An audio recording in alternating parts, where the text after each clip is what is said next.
Okay, for the sensor of fitting of the inner core, this one sensor is a bottle sensor. This one is an inner core sensor. Okay, once the sensor sense bottles, okay, the blocker will block the bottles to fix the position of the bottle, and this blocker will stop the next bottles to let it stop here, and so fix the position of this bottle. And then the sensor since the inner core reach to several delay time, the pusher will push the inner core into the bottles.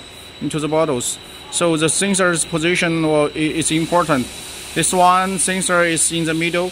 It's in the middle of the bottle. Okay, this sensor should aim to the inner core, on the inner core. Okay, on the inner core.